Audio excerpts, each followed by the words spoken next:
This report is dedicated to MyLab victims, the abductees and the children persecuted by these unspeakably evil forces.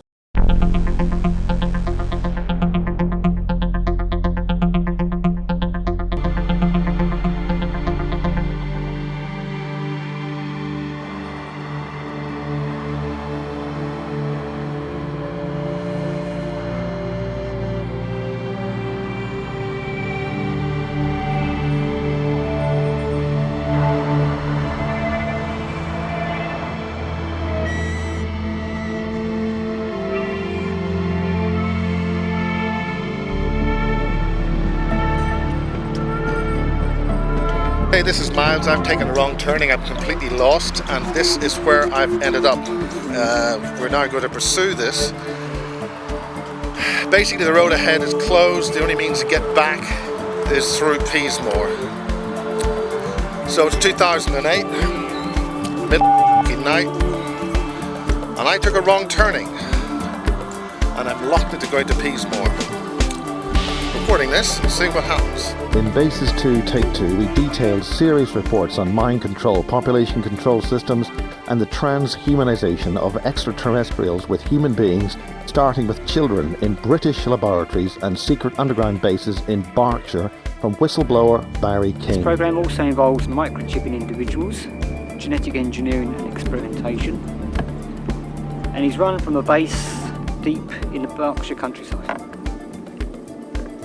I've been involved with this program for a number of years now. In fact, I was first inducted in 1972. I worked at the base, which is located underground at Peasmore in Berkshire, as a security officer. This is Bryant the teddy bear. He's one of my personalities that I found when I found out I was a multiple personality due to mind control from the government. Right. He is the personality that protects the children from danger. So he's this mean, scruffy bear that protects the children from danger. And so I got a representation of him, and I bought this teddy bear in Canada. Wonderful. I was under military mind control when I was about 2 to 12 years old. And I think they dropped my program about 12, but then they tried to get me to self-destruct about 18. We also highlight the means to fight back with advice from Matt Todd, who's been there, got the t-shirt and the implants to prove it. We expand on Matt's statements from Bases 2 and finally give you hope. I'm standing with 3 humans. I'm standing with 3 greys. This American military personnel guy walks in, high-ranking personnel, covered, swearing his head off at all profanity under the sun. What the fuck is he doing here? What's he doing here? We interview another victim, James Casbolt, who repeats King's claims and makes much further serious allegations against the US and UK intelligence and military services.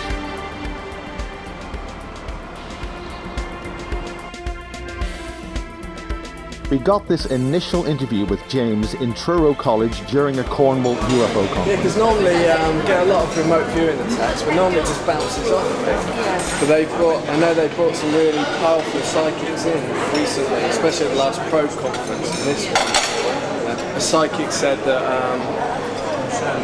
she was picking up they were doing a black mass, possibly in an underground base in London, directing the energy at me.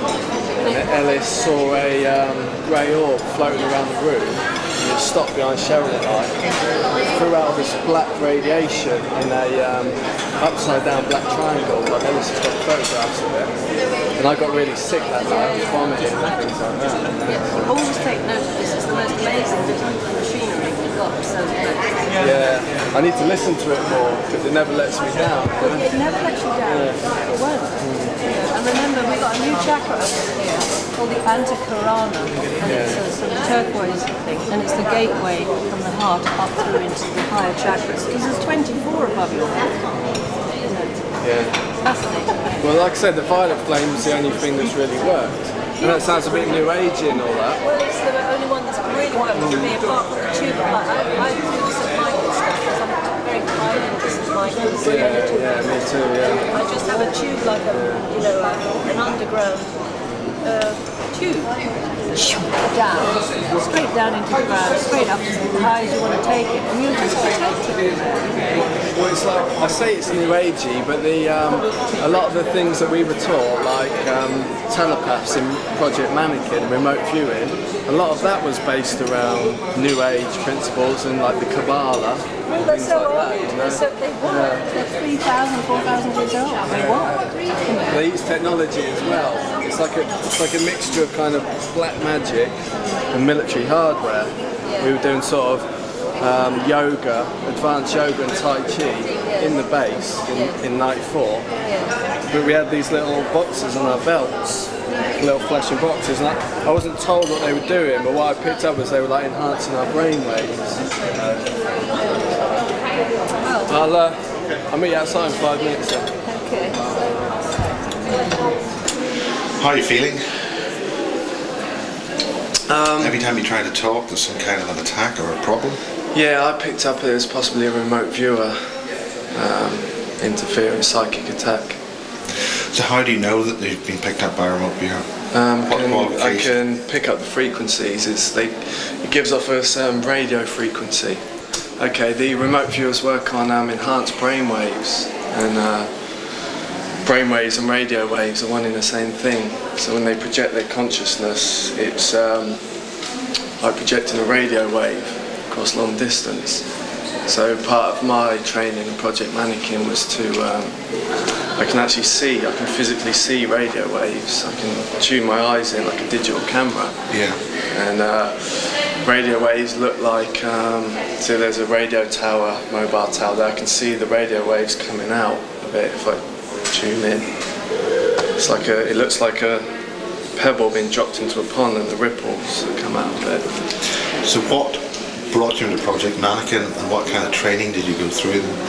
Basically, it was because I come from a Jewish family. It's actually a blue blood family, aristocratic family. What does that mean? We're descendants of the French royal family of the French Revolution. But I've got a friend who's a high-level Freemason involved in US intelligence, and he's helped me to trace this bloodline. Actually, descendants of the tribe of Dan, which is people call the Lost Tribe of Israel, one of the 12 tribes. And where did they originate? What's the big deal about that particular tribe? Well, I'll talk about the second part of their history. It's basically, they came out of in the second part of history, come out of the Middle East at the time of the Exodus, and then they travelled up to Greece, where they were known as the Spartans. Everywhere they've gone, they were always master warriors and scientists. And have you been able to trace them further before the Exodus, further back? Yeah, further back. Originally, they come from Atlantis. Right. They're actually a genetically engineered race. How do you know that? What kind of, is there documentation or? There's a lot of. I'm involved with connections in the US intelligence community, and a lot of these guys are Freemasons, some Rosicrucians. They hold secret records. What's the significance of that? What makes it so important to what you're talking about now? Basically a hybrid race, genetically engineered race. By who? By probably the reptilians and Draconis star system. Right. Because I got a new book coming out just after Christmas called Agent Buried Alive. Right. And what's the significance of the title?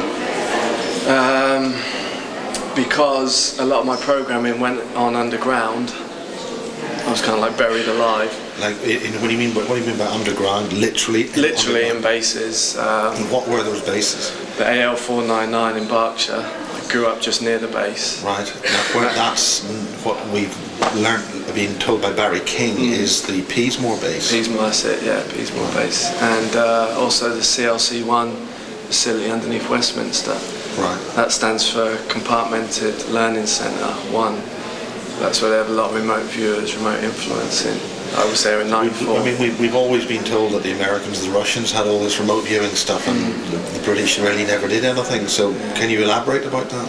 Well, the CLC1 base is, and the AL 499 Peasmore, they're run by the NSA, which is American intelligence. But the what's the NSA doing right underneath, London?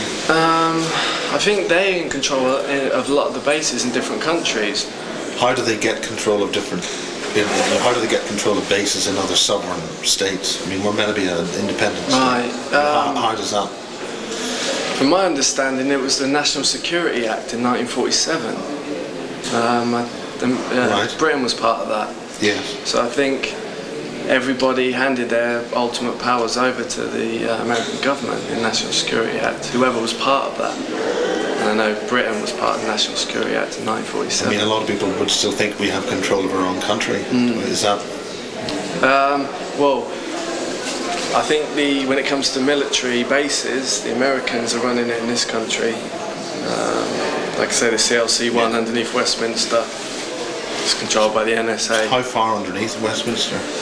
And is it part of a larger complex underneath Westminster? Yeah, you've got to understand, Mars, when I was taken in the base, I was always drugged. Right. When I was in there. And so the memories of actually going in there are very blurry. I remember when I was in the base, there's a connection to another base underneath Parliament. And that supposedly got reptilians and greys in. I mean, the first time... How can you say that there's reptilians and greys under our Parliament? Under what kind of evidence? There's anything you can... How do you believe that, or how were you brought to understand that, or did you witness it? Because there's a very powerful remote viewer that I know who's remote viewed the base underneath Parliament, and has said he saw greys and reptilians there. I've seen non-human entities in bases over the years. When you say the non-human, you're not necessarily saying they're an alien, they're just not. I saw strange animal types of creatures in cages. Possibly this is a continuation of Nazi super race projects, genetic creations, because I know one of the sub-projects of Mannequin I was involved in was called the Tigris program. Yeah. And in that they were taking modified animal DNA and injecting it into remote viewers, genetically enhanced espionage agents. Right, the remote viewers, you've mentioned that you've asked a remote viewer to access the base. So I mean, are these remote viewers independent of the other remote viewers, or is there a team of remote viewers which is different? Or? This is an independent remote viewer, the one that's remote viewed the Parliament base. Yeah. I mean... what have you seen? Okay, what have I seen? I've seen a lot over the years. First memory was in 1981. I was 5 years old. Yeah. And I was at school in London. Basically, the middle of 1981. I was driven up to the Greenham Common entrance in a Ford Sierra. Yeah. And there was two guys in the front seat, and we drove up to the gates. The gates opened, and one of the guys turned round and said to me, "They keep nuclear weapons here." And from my understanding, that's actually a front. It's a mind control operation, kidnapping children. Was that during the Greenham Common protester movement when they had the cruise missiles there? Allegedly had the cruise missiles there. This was in the middle. This was in the middle of 1981 when I was taken in there. I was 5 years old. Yeah.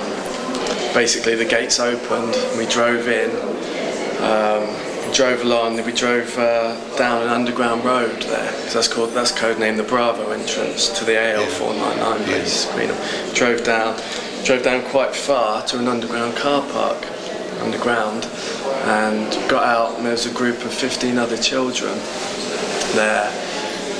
We were kind of huddled in the corner, but there's actually a military truck parked opposite. Yeah. They're quite a big one, and then there was two. You have a car park, you have a man in a booth, and he presses the button where the things come up. Yeah. There was two of them because it was a 2-lane road underground. There was one on each road. And they went further underground. Once things open, they let you in. Yeah. But we were, the 15 children, we were all huddled in the corner and given blankets. And then there was a door on the right. And we were taken in the door on the right by military officers. We were taken in, and it was like went through a corridor, and there's like a classroom set in there, tables and chairs.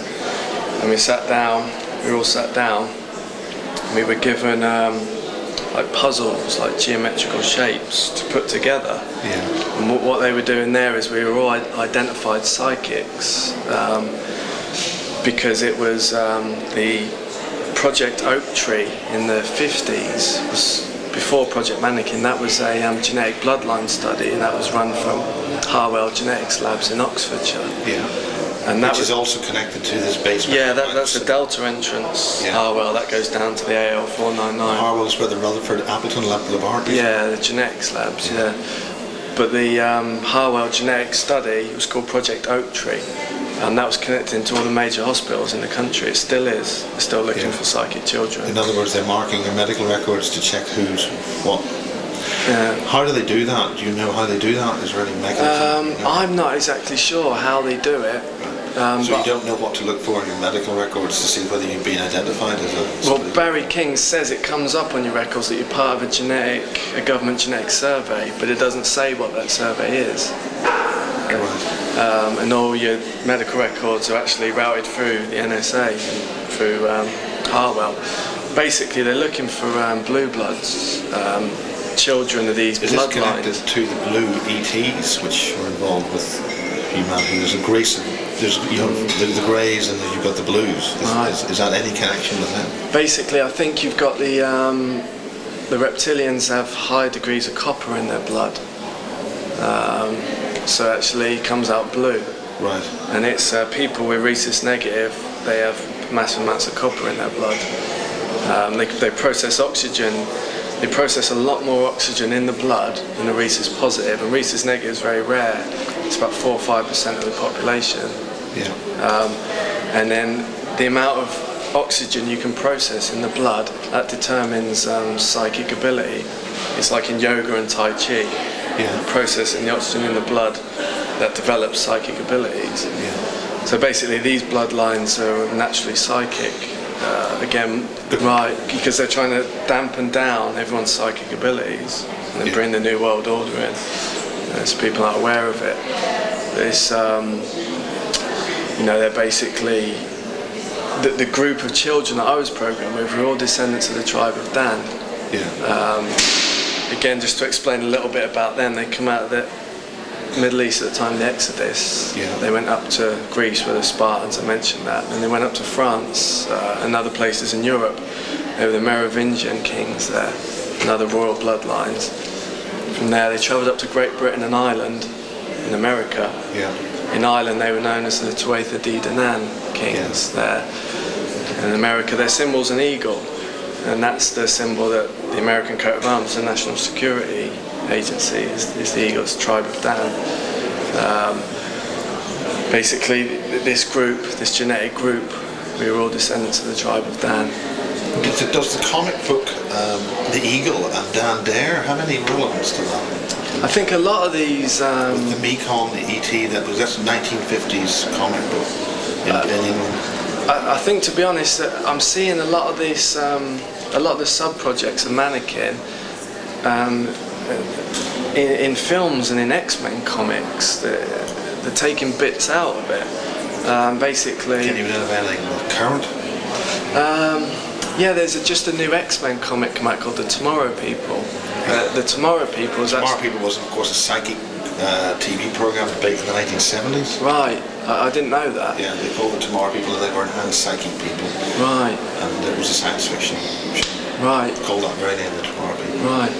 Because basically the Tomorrow People was the name of the project at the CLC-1 base underneath Westminster. It was the remote viewing project. Yeah. It was called the Tomorrow People. They have special psychic ability. Continue.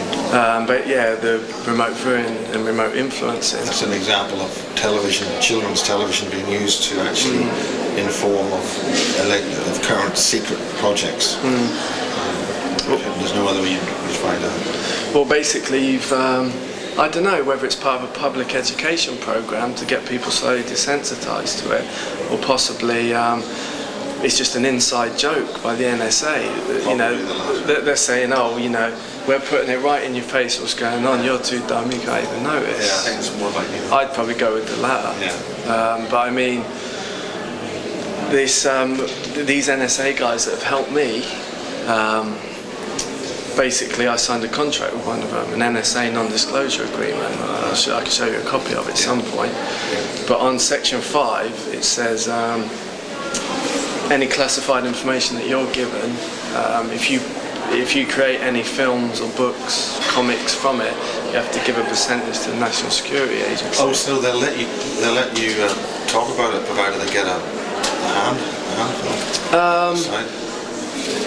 So it's not like the Official Secrets Act then? It's like an American version of the Official Secrecies Act, yeah, basically. If you do talk about it, we want a royalty. Yeah, basically, yeah. You know, like I said, they're putting out a lot of these real black projects in films, and you know, it's on the basis nobody really believes it, and it's just a film. It was like you got Part1 Biowarfare Centre. It's a big underground base below that. They're creating. Is that connected to Boston Down? I'm not 100% sure, but I know there's a base underneath Wiltshire. Yes. And I know they're all connected around the country through tunnel, trains and roads underground. So, but basically the base underneath Part1 Biowarfare Facility, that's creating horrendous biowarfare weapons. Some of them, it's like a gas, but it damages your brain. It throws your consciousness into like the lower animal instincts, so you go crazy and violent. Yeah. And what kind of gas is that? I don't know the name of it. I've seen certain things over the years which I don't feel comfortable talking about now. Right. But I do know 100% they've got this biowarfare weapon. So if you had a suitcase or something, you open it up, it would blow up in your face or something like that? I don't know how it works exactly, but I know it could possibly just be an airborne thing, come out. But I don't know 100%, but I know what it does. I know the effects. I've seen the effects of it in a biowarfare test.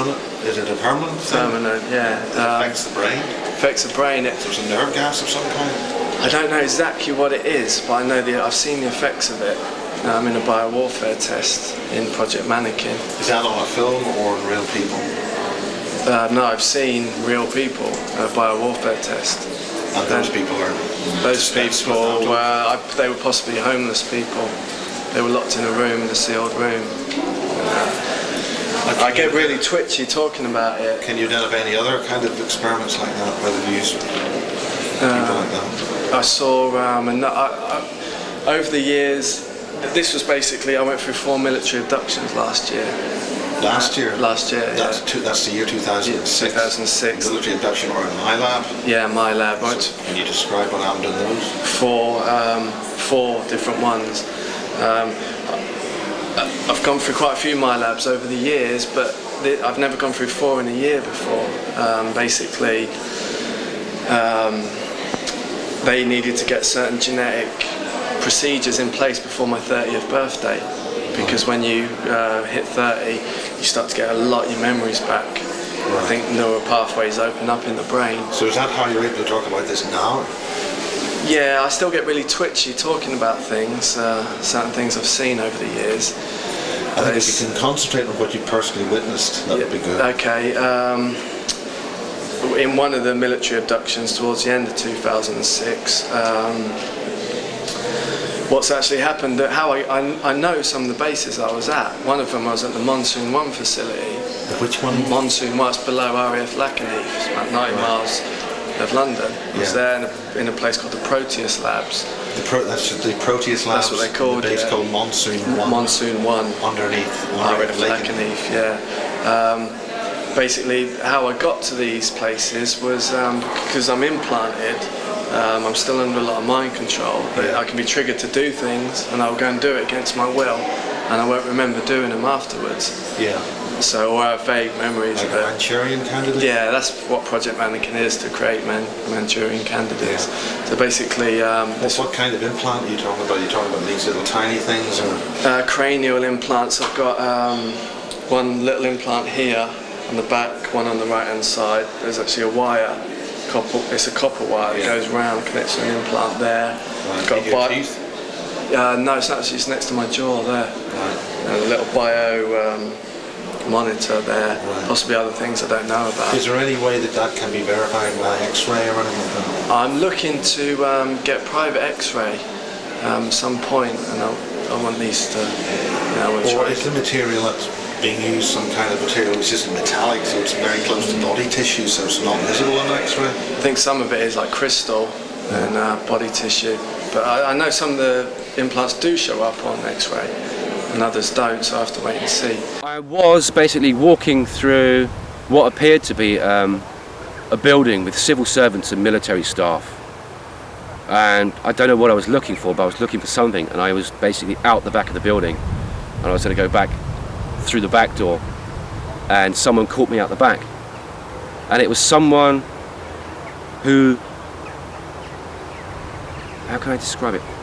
I know, but I think they're being used for certain kinds of espionage. You can use souls, you can use people through manipulation and control.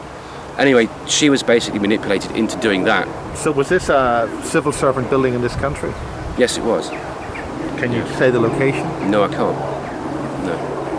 What was the function of the building? The function was basically to, from what I could describe, was I was being monitored by certain people who were in the building, who were aware I was in the building. So it's almost like someone knew I was coming, and that person also had to be pretty clairvoyant and pretty switched on to find out when I was in the building. And that's the time when I said I almost got hit, but I ducked far too quickly. So that way you have uncontrollable speed when you're out of your body. You can move from here to there to everywhere. So you ducked quickly, Yeah. but you still got hit? No. Sorry, you got hit? No, this is prior to getting hit. Right. Went out the back of the building, I observed 3 people who looked familiar. So I stopped and turned, and I was hit with 4 darts in the stomach. They were fired by devices that they had? It looks like a gun, but it's not a gun, because you're not in any physical form, and neither were they. So they're essentially etheric guards? They are, I'd say they were vampires that are being used, but they're unaware that they're actually being used on that side of their life. They're usually on a lot of drugs, you name it. So you mean, what do you mean by vampires? That's got connotation. Well, you're talking about human beings? Yeah, human beings. In their etheric form? Yeah, it's the human being's etheric form is being used, if you like, for negative assignments, that sort of thing.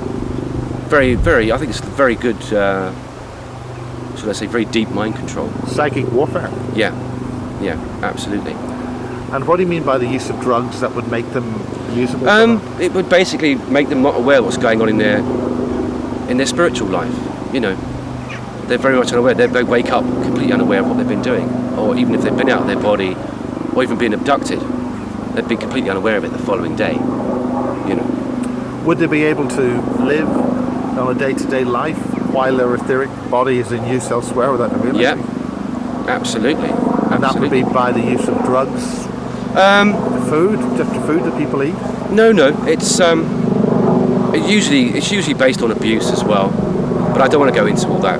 Yeah. Not today, not right now. Yeah, okay. I mean, Kathy O'Brien's written a lot of stuff about what's going on and stuff like that.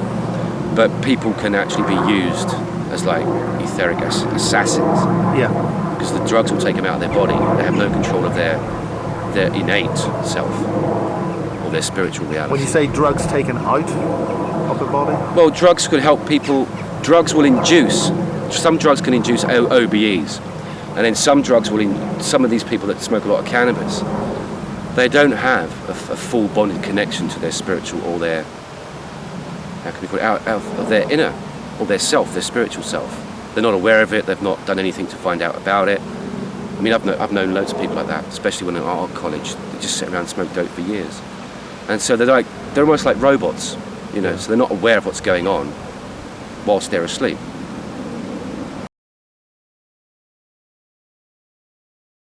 A few years back I was getting really bad nosebleeds and intense headaches that were ruining my life. I couldn't watch TV, and I was actually had to sit in a dark room every night for about 3 months at night because light would hurt my eyes. Yeah, it was a nightmare. I felt like kind of drills were going into my eyes. It was like ruining my life. Some real heavy painkillers, and basically I went for an X-ray, but they wouldn't show me the results of it. And then after that, this plastic material came out my nose, and I was blowing it. It stayed there, but then it disintegrated a couple of days later. But it was like hard plastic, and once that came out, the pain, the pressure went. But I mean, possibly where this stuff is happening, and these procedures are taking place, is, for instance, the Proteus labs, the genetics labs on Deep Monsoon 1. Basically, what happened at the end of 2006, this is around August, that was the latter part of August. Something happened at the beginning of August as well, but I'll concentrate on this. Fell asleep at 2:30 in the morning. Woke up 45 minutes later, got dressed, headed out the front door, down to the local cliffs in the middle of nowhere. Basically there was a firefly that waiting for me, black triangle disc, which is a abduction craft. And that's the British version of the Stealth. Yeah. But it hovers. Yeah, a very small craft. And next thing I know, I'm walking up a ramp on there. There's all special forces guys on it, dressed in black uniform with no insignia on it. Yeah. And I went in, and there's a ramp at the back. I walked onto it. There's like the main section's like this, and there's 6 seats on each side. They face each other like a military plane, like a passenger jet rebels forward, like a military plane, opposite each other. And then at the front there's a cockpit with 2 seats in it. And I took my place down on the right hand side at the end. I was in like a trance, sort of drug state by then, because I was under a lot, triggered to do that. And took off, flew, didn't see where we were going. Aimed down. Windows inside this thing? The only window is at the front cockpit, and there's no door. But I couldn't. When you're in the light things, you can't turn your head.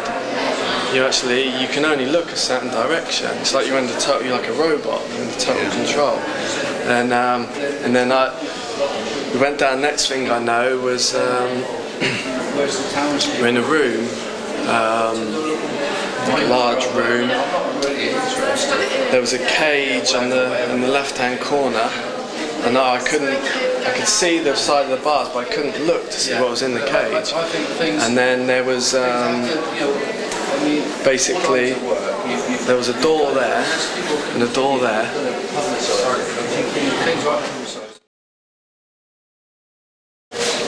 There's basically a door on the right-hand side there, and there was 3 doctor type, scientist types in white lab coats, and there was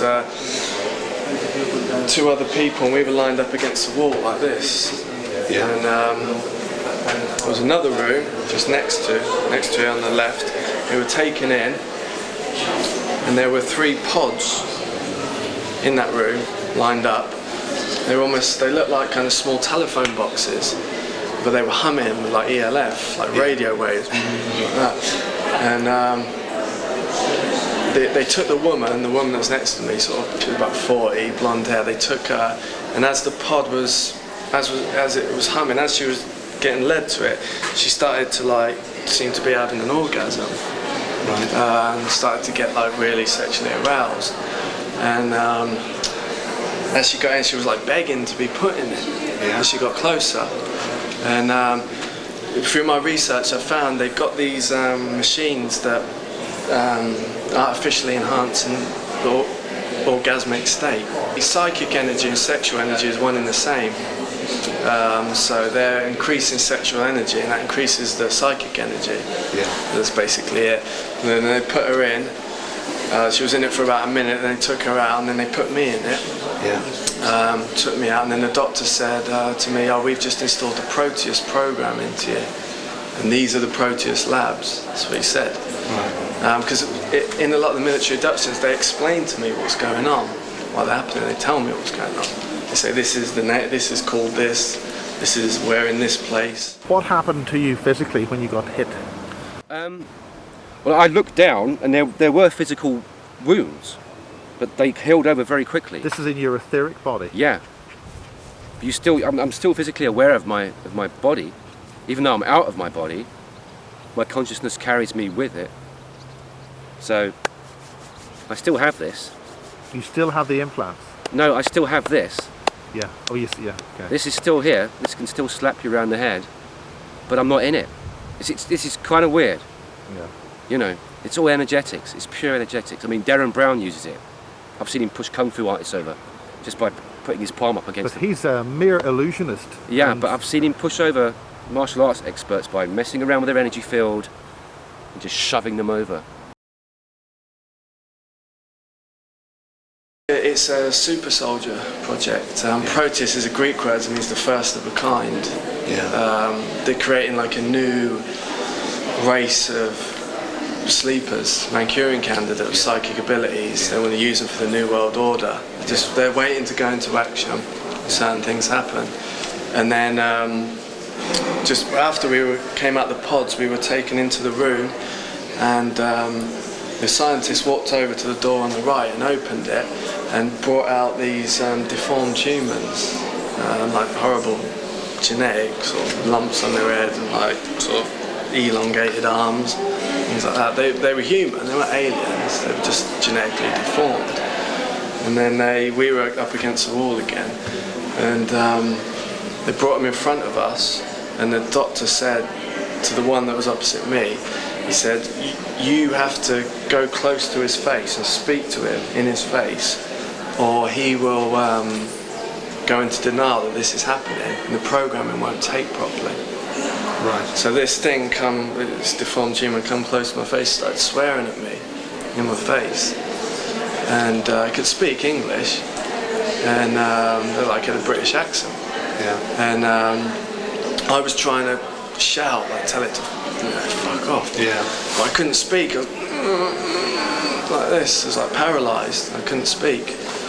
And I switched the oscillator on, the multi-wave oscillator on, but without the antennas. I'm just running the Tesla coil, so it's sparking and just filling the room full of ozone. And I just had an idea and a thought: what happens if this spark jumps across to an orgone generator? So I put them side by side, and the sparks like slowly jumping across, and I can see and smell this energy, because I can see energy, I can see auras. I can see yours now, it's light and blue. Oh my God. And I was sitting there on the bed, I was looking through the local newspaper that drops through the door, and I could hear it buzzing away and fizzing, and I was looking out the corner of my eye, and the room's filling with this blue energy. Filling. It's probably about 5-6 foot off the bed by now, off the floor by now. The whole apparatus is on the floor. Anyway, I'm reading the newspaper, lying back on the bed, which is upstairs, and I hear a sound like something like when you hear two tomcats fighting at night. They make all those weird whiny noises. They sit around, crouch around and moan. And also very similar is pigs, when they know they're going to slaughter, that high-pitched squeal. It was a combination of that and that together, and I thought it was quite weird because it was broad daylight, there were no pigs around, and there certainly weren't any tomcats that I knew of sitting outside my window fighting. It was broad daylight. Anyway, so there I'm reading my newspaper, and this noise is getting louder, and I can't understand it, so I just thought, so I put the newspaper down and I look across the room. I'm like this, and there's two grey, they're quite tall greys, they were half in the floor and half out the floor, and they were still about this tall, so they weren't short greys. And they were going nuts, they were screaming, they were flailing their arms around like they're in severe pain.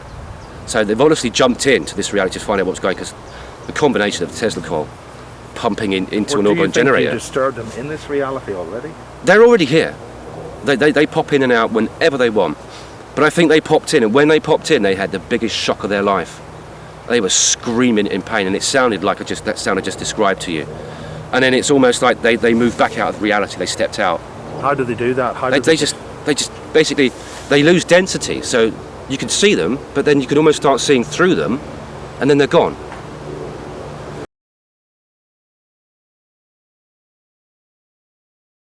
These deformed humans, they look like John Merrick, the Elephant Man. And after this experience happened, I started researching what Proteus means. I'd never heard the word before. And I found out that it's a Greek name, it means the first of a kind. And then This is August of 2006. Yeah, latter part of August. Yeah. And I basically, and then they look like John Merrick, the Elephant Man. So I started researching a bit about John Merrick, and I found out that his condition was called the Proteus syndrome, and it had been coined by a Jewish doctor. And this is what these things look like. And then Barry King told me that RAF Lakenheath is connected to the Project Mannequin. Yeah. You know, the base there, they take a lot of the people there for programming genetic enhancements. And I said, I spoke to an NSA contact, and I said, you know, I was in the Proteus labs. You know, I was taken there by aircraft. 2006, I said to him, you know, where's the Proteus labs? And he checked his computer and he said, oh, it's a facility called Monsoon 1. Yeah. And I said, oh, where's Monsoon 1? He goes, oh, it's underneath RAF Lakenheath. And then Barry King had told me RAF Lakenheath is part of Project Mannequin. There was harassment in in the evenings by MIBs. What do they look like? These were just, again, special forces guys that were dressed in black uniforms with no insignia on. The same guys the same type of uniforms that I saw the guys in the Firefly wearing. I stayed at a friend's in Southampton just before this, and we stayed in a jewellery shop. He's got a jewellery shop there. We stayed there, and you know, we were there and we were going off, like looking at military bases and like off sort of orb, taking photographs of orbs and stuff like that. And I left, and that night he was asleep in the shop, and these two guys in these black military uniforms stood outside his shop, and they what they were doing was he's got these metal shutters in front of his shop, and they're not electronically controlled. You have to pull them up and down with your hands. And they were standing there, and they were using some sort of psychic abilities, and they were lifting the shutters up telepathically. The shutters were standing there, and the shutters were coming up and then going and crashing down, and coming up and going and crashing down. What age of people were these? The two guys. Yeah. One of them was really big. One of them was about 6'3", like really muscular. He was a white guy. Who said they were around their 30s. Another guy was smaller, Asian. And but Sahel was asleep. But what happened was all the neighbours came out, because it's a small little Asian community in Southampton. And all the neighbours came out, and you know, what's the noise about? And ended up 40 neighbours outside the shop. When all the neighbours come out, these guys slipped off, but the shutters carried on coming up and coming down, like, and they did that for an hour, just going up and down themselves. And then the police ended up getting called, and the police were trying to get everyone to calm down, because everyone was freaking out. It's like quite a Muslim religious community. Everyone's really freaking out. And the police said, no, these are on electronic shutters. They've got to be. And they said the battery should run out, because it's been doing it for an hour now. And they said, no, there's no electronic control. You can only do it by hand, because this isn't right. And you told them this? No, this was the neighbours said this to the police. Yeah, because they know my friend. Yeah. They could go in the shop. They carried on for about 2 hours, going up and down, slamming down. In the end, it stopped, and they went. And then the police came to my friends the next day, and were asking them questions. And then they checked the camera, CCT, and the video footage had shut down the time the two guys in black come outside. And then my friend was all freaked out. He went to stay at his mum's, and then the next night they got a report of another disturbance outside, and the police pulled up in a van, and there was 4 mummies outside the shop dancing. 4 mummies in you know, like proper mummies, outside, like in a circle dancing outside the shop. And the neighbours, there was about 20 eyewitnesses, saw the mummies outside the shop. And they danced for about 10 minutes. The police were too scared to get out of the van. That's in front of the shop. Then they just went poof and just disappeared. In my understanding, that's like NSA hologram Project Bluebeam, it's like psychological warfare stuff. They use a lot of holographic stuff. They're quite tall, large-headed, but not as large-headed as the little guys. They seem to have a bit more proportion to their head, but tall. Large eyes nonetheless, but as I said, taller than the little ones. So I believe What kind of eyes? Were they big, long, round? They weren't as big as that, but big. They were big, but not the typical biggish small grey eyes, but they had large dark eyes. Like pretty much like ours, but big, but not the curvy up kind of like around the side. That was the beginning of my, how should I say, crossover into this reality, experience them in this time frame. Well, the first thing I thought is like, wow, I've just invented a weapon that can kill greys. And I've known that these tall greys are particularly nasty. Project Mannequin, a lot of it is about harnessing radio waves, brain waves, and it's about sending them out through televisions, mobile phones and mobile phone masts. Yeah. It's like they're sending out frequencies, because everybody's got a telepathic receiver, like a radio receiver, the pineal gland in the brain. So they're using the broadcast communications system as a mechanism for mind control or mind implantation with ideas or what? Yeah, but what they're doing is they're dampening down the consciousness. I was using meditation techniques and also using a very large pyramid to basically focus your energy. What kind of meditation techniques? Just sitting quietly. There's certain practices which you can use. If you are interested in this particular practice, contact me and I'll teach you about it. Okay. So there are many meditations? There are many meditation practices, so yeah. You were going through a particular type of meditation? Yeah, a particular type of meditation with a particular kind of device as well, right, which helps you... well, the device is actually termed, its actual name is a multi-dimensional communication device. Is that your term, your invention? No, or it was invented by Ken Killock, also a clairvoyant. He's now dead. I think he was from Idaho.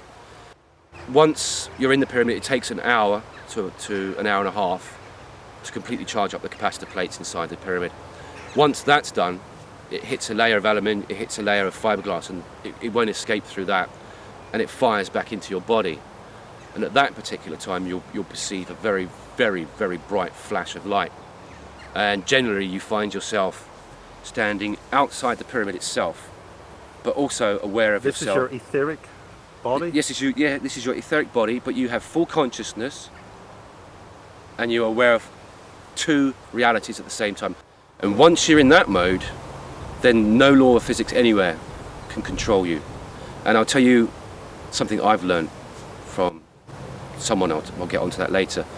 Very similar to what's described by Morpheus in the film The Matrix. He says, do you think you're breathing air right now?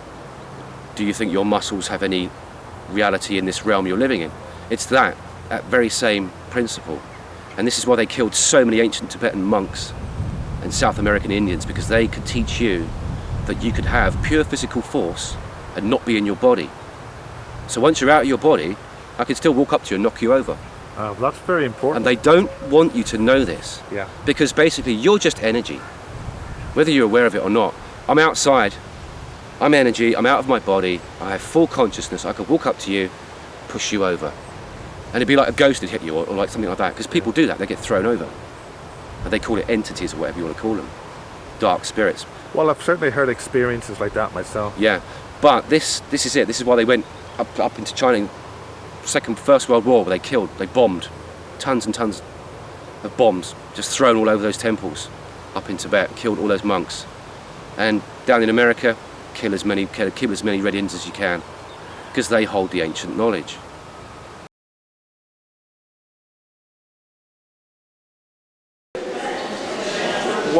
My main message is about the missing children and about the children that are being abused and satanically murdered in the facilities. So basically they're taking children into the bases, because there's like 25,000 children go missing a year in this country.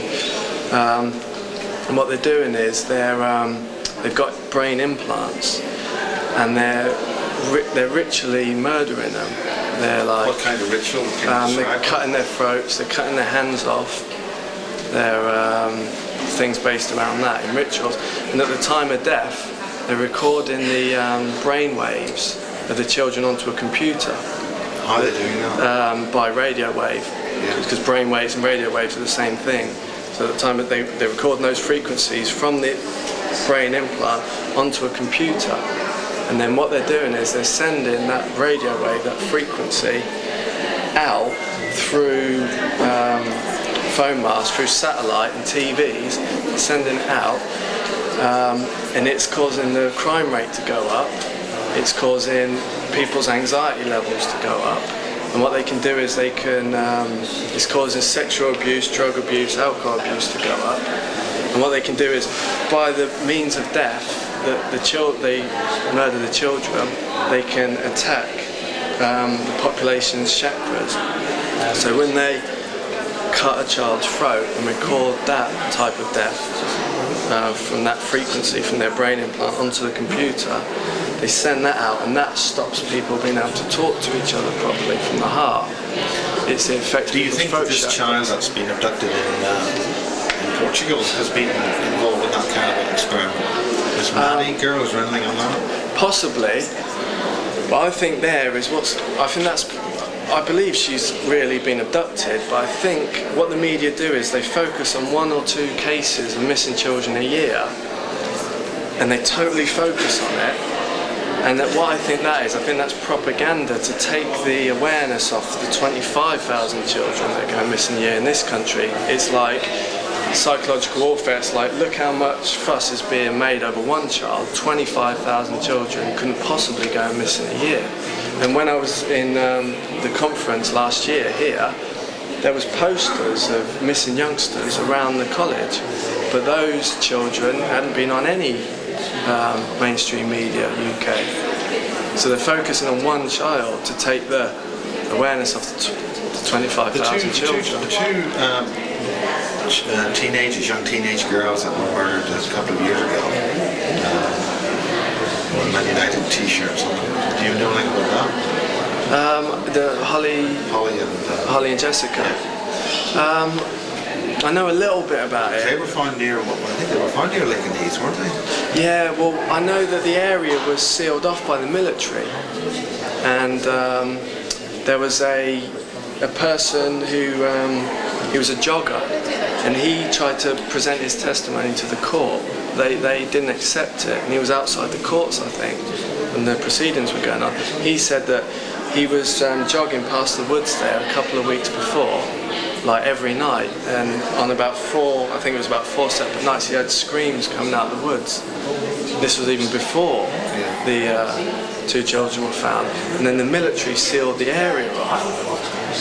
And then, like in the New Forest, there's children's bodies being found there with the skin removed and things like that. Like the mutilation problem? Yeah, and like eyeballs removed. Basically the lymphatic system removed, like the tongues, the eyeballs, the genitalia.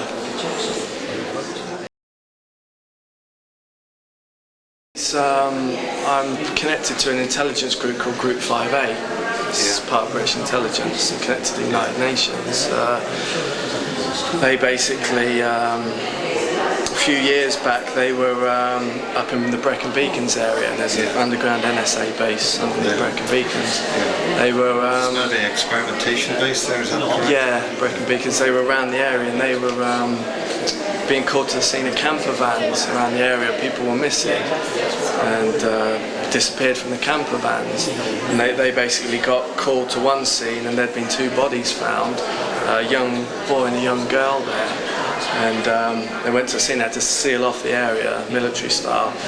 And their eyeballs had been removed, half the skin was missing, tongues, genitals, and basically the Group 5-8 guys showed the photographs to a friend of mine, and he was a researcher who was meant to get the story out. But then he had his house burned down after that. That is one thing which has been closely guarded by all secret societies. They don't want you to know that you can have a physical power out of your body. Getting out of your body is a big enough problem for a Westerner anyway. But to know that you can have full consciousness and drive it with a force is something they do not want you to have. The information that I've got, I'd go with its factions in the Greys and the reptilians that are working with the NSA and the bases.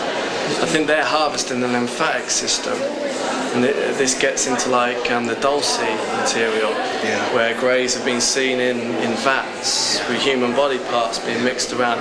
They're basically absorbing the protein mixture through osmosis through their skin. I think they've got some kind of genetic disorder that the digestive system doesn't work properly. So are the Greys and the reptilians bases here, like a Dulce facility here?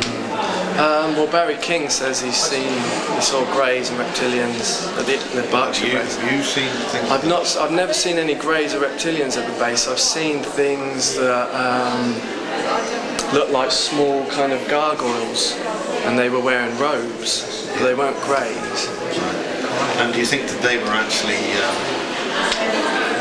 earthly based, genetically altered human beings, or do you think they were actually what's your opinion of what those beings were, and how many did you see? I saw 3 of them.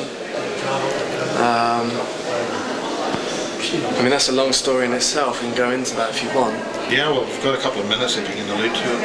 Okay, that was basically, well, in 1981, when it was taken through Greenham Common, I saw things in cages like large wolves or dogs there. But I think they were genetic creations, military creations. But these things, basically, this was on the 4th of August last year. Again, I went out again down to the cliffs, and there was a firefly waiting for me again. This has been happening for years. It turns out, under hypnosis, I've gone out regularly and met them. Does it happen in daylight or not? No, not late at night. And there's been a lot of activity in my house, bedroom. Small Greys appearing, reptilians appearing. But now I can't even sleep in the house by myself. I'm like 30 years old. Are they projected? Are they mannequin? Are they blue beam projections? Or? That's what I thought, but these seem very real. They could be holographic projections. They seem very real. When I've seen So them. you had those abductions last year. What about this year? It's been close encounters at night. Small Greys, tall Greys, reptilians. And these are the grey Greys, they're not the programmable life form Greys or the round eyes Greys.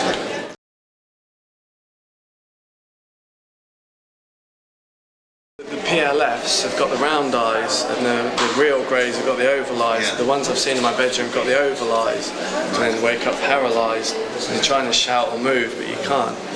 And the situation's got so bad. This is happening once every couple of weeks. I'm seeing something in the room. Is there any way that you can record that, leave a camera running? Or Yeah, I've wanted to get some camera set up. I've wanted to actually take a Geiger counter in, because I can see radio waves. I can physically see radiation, because that's part of my training, Project Mannequin. I can tune my eyes in like a digital camera, and there's very high levels of radiation in the room. But what this is called non-ionizing radiation. This is non-ionizing radiation. It doesn't get in your cells and make you sick. What they're doing is they're using extremely high frequency radiation and punching a hole, possibly from underground bases, and then coming into the room. I think Project Mannequin has a life plan for you. Every school you go to, every university, everywhere you live, it's planned by the project for you. And I think they wanted to have me down here in the middle of nowhere by the cliffs, because as I say, I've regularly gone down to the cliffs late at night and been picked up in military abductions in aircraft. So that's, and now I'm just on ice. I've got all these programs waiting to kick in certain things. Can you list the programs? I've got a program called Janus.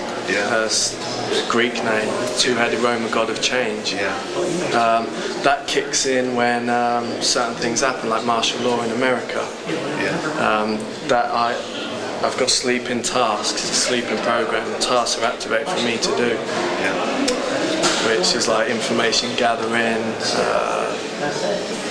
possibly social disturbances like riots and things like that. I'm programmed to hook up with paramilitary groups. Okay, Barry King and I are the only talking survivors in this country. There's about 5 or 6 in America.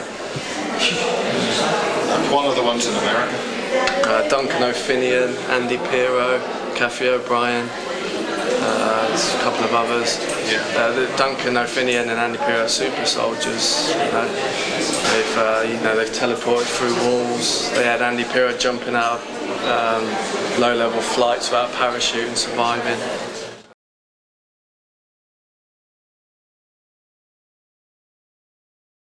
What was the solution to the implants, and what was the effect? I had to cleanse my body. What was the effect of it? The effect was sickness like food poisoning, but also a lot of cramps, but spread around my body in very weird ways, which I didn't thought were possible, because the pain was apparently going up and down my body. It was getting into my legs, into my waist, into my arms. So essentially, it disabled you. I was poisoned. Yeah. I was heavily poisoned. Now, you can poison people energetically. It's simple. They know how to do it. They've got the technology to do it. And they can do it physically with implants as well. What about what technology?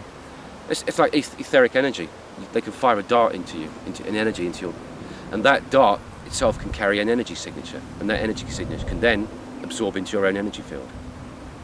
It's all energy. Everything. We need to stop thinking about the physical world. It's all energy. Everything is a vibrating atom. Now, who is they? Everybody talks about they. People. The people of this world still think so solidly of a solid world, when in fact it's all just energy. Well, not just. But when they could fire something into you, are you referring to ops, ETs? black ops. Black ops. Black ops who use multi-dimensional technology. They've got it. They know how to use it. We know they've got it, and we know they've used it. We now have a conscious electronic interface. It's there. Forget inventing fantastic computers. We've already got it. We already have it. I mean, I have an item in my pocket right now. Okay, this was in a forest. This was probably about 9:15 in the evening. And where is this forest? I have no recollection of place. Were you out of body at the time? I was out of body at the time. Okay, I'll describe it. I come to probably a two foot layer of sandbags forming an open square on one side. Down there is a stairway which leads down, and there's electrical yellow lighting. So you've got yellow bulbs all the way down. I went about 4 runs of the stairs down, and when I reached the bottom, I found what appeared to be very flimsy cages. And what I found in the cages were humans. They were of all ages, men, women and children, and they appeared to be lying on cotton wool in white robes. All of them looked to be in an extreme state of fear. They were aware of my presence when I turned up and looked at these cages were laid out, and these people were laying out flat. They were aware of my presence when I walked into the room. It was a very small room, very low. Indicated, okay, I got the indication there was a lot of small people around there. Not tall, anyway. Anyway, I proceeded to tear these cages apart with my hands. They weren't very strong. I just basically ripped the metal apart and told these people, just run for your life. Just run for your life, you know. I don't think they even knew what was going on. What I got, the impression I got clairvoyantly was these people go to this place of hell every time they close their eyes. So I think basically they're... So these people are in the etheric state? Yeah. And you have gone into this base in the etheric state? Yeah. I'm pretty sure they were etheric, I'm pretty sure, but they could have been physical, but anyway, they were there, and they looked very, very scared. Anyway, I couldn't open the case, so I just ripped one side of it off. It wasn't very strong, it was like thin metal, so it looked like they couldn't escape anyway. They're in such a state of fear, they wouldn't know what to do with themselves. Anyway, I got them out, I said, run for your lives, just run. And off they disappeared into the night, and that was it. I followed them, because I was the last one out. Like I said, there was a huge boding fear coming down on me. I knew I'd done something really bad, and I shouldn't have done it. A bit like only a few minutes ago when the National Trust threw us off. Yeah. We were being really bad. Anyway, I proceeded to run, and I was aware that something was following me.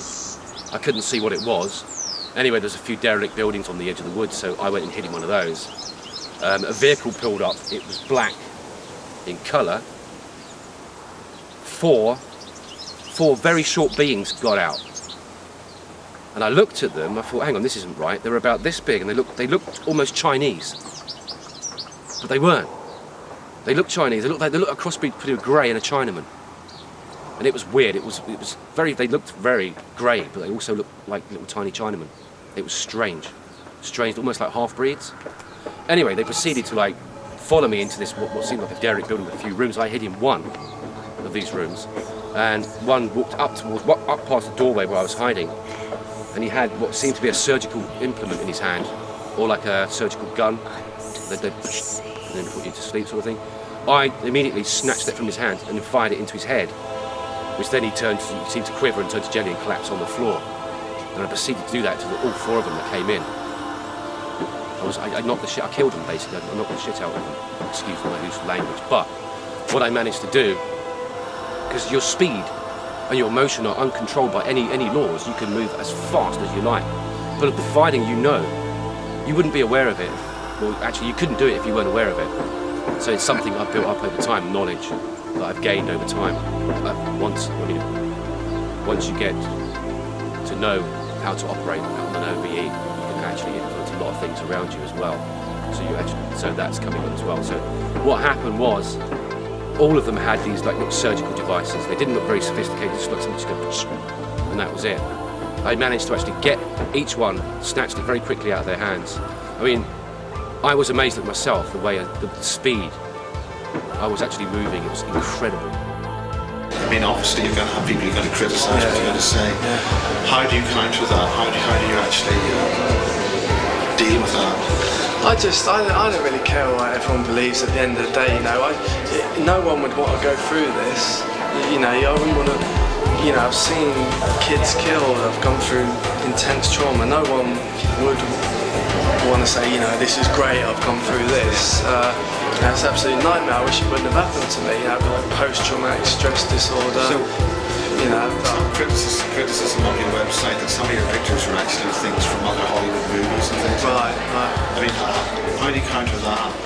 Basically, I was sent photographs by NSA people, but they told me these are definitely real, and then they made up a load of bullshit to go with them, and I was too trusting. I posted them on my website before I knew what they were. Because that obviously will undermine your credibility. Yeah, they were trying to discredit me. And, you know, it gives fuel to your critics. Yeah, exactly. So, I mean, how do you essentially announce your critics? I mean, how do you respond to them? As regards the photographs of well, real? Anything. You're going to have the natural armchair skeptic, shall we say, I think, if we know we don't. So, how, I mean, if they just say everything you're saying is a load of bullshit, you're a fantasist or whatever, how do you counter that? How do you actually get over that? Just with the evidence, you know, with the official NSA documents I've signed, with photographs of these, like, you know, these holographic faces materialising into my front room. They can be run through a computer grain analysis test and proved to be real. Pixels haven't been faked. Witness testimony, you know, witnesses that have seen these events with the men in black outside of a friend's shop. Other people in projects, in secret mind control projects, that have seen very similar things to me. Can you say who these are? Duncan O'Finian. Andy Pierre's disappeared, we don't know where he is. James was then to appear on US radio giant Coast to Coast AM soon after this interview.